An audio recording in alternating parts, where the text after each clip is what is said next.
నమస్తే, నేను Roja. Welcome to Raj news.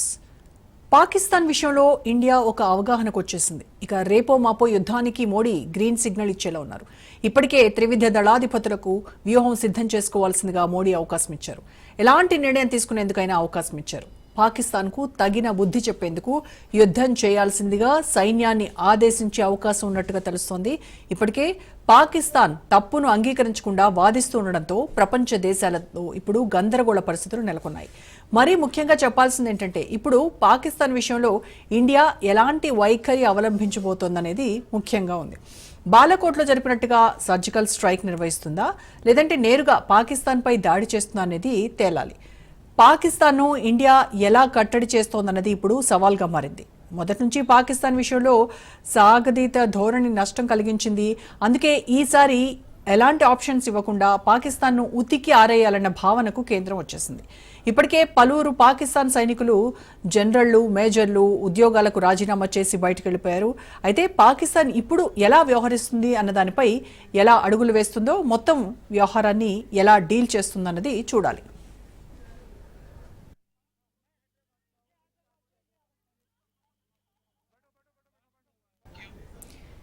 India పాకిస్తాన్పై వచ్చే 24 గంటల్లో దాడి చేయొచ్చు అంటూ పాకిస్తాన్ సమాచార శాఖ మంత్రి చేసినటువంటి కామెంట్స్ ఆ దేశంతో పాటుగా ప్రపంచవ్యాప్తంగా కూడా వైరల్ అయ్యాయి.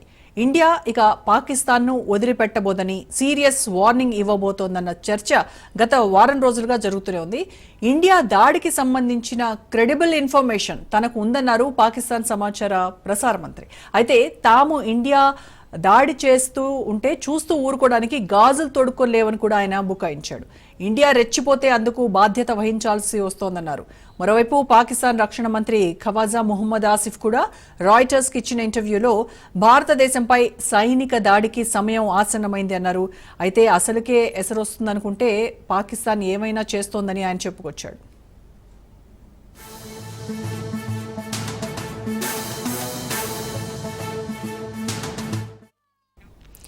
ఏప్రిల్ 22న పహల్గాం దాడిలో పాకిస్తాన్ ప్రేరేపిత శక్తుల ప్రమేయం ఇండియా సాక్ష్యాధారాలతో సహా చూపించిన కల్లిబొల్లి మాటలతో పాకిస్తాన్ టైంపాస్ చేస్తోంది. 2 దశాబ్దాల్లోనే పహల్గాం దాడి అతి కిరాతకమైనదిగా అభివర్ణించాల్సి ఉంటుంది. దాడి చేసిన వారిని ఎక్కడున్నా వేటాడి వెంటాడుతామని ప్రధానమంత్రి నరేంద్ర మోడీ హామీ ఇచ్చారు. పాకిస్తాన్ కేంద్రంగా పనిచేస్తున్న లష్కరే తోయిబా అనుబంధ సంస్థగా ది రెసిస్టెన్స్ ఫ్రంట్ TRF పేరుతో దాడికి తామే బాధ్యులమని ప్రకటించింది కూడా.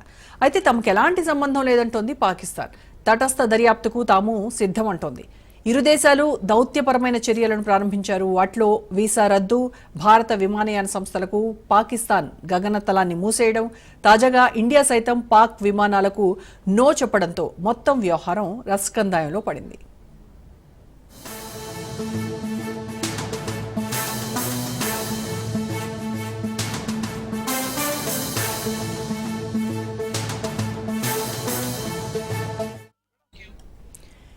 ఇండస్ నది మరియు దాని ఉపనదుల నుంచి నీటి భాగస్వామ్యాన్ని నియంత్రించే సింధు జలాల ఒప్పందంలో భారతదేశం తన భాగస్వామ్యాన్ని కూడా నిలిపేసింది. ఇరు దేశాల మధ్య ఉన్న కాశ్మీర్ ప్రాంతాలను వేరుచేసే 740 కిలోమీటర్ల వాస్తవ సరిహద్దు అయిన నియంత్రణ రేఖ వెంబడి కాల్పులు జరిగాయి. 2 దేశాలు బాధ్యతాయుతమైన పరిష్కారం కోసం కృషి చేయాలని అమెరికా అంటోంది.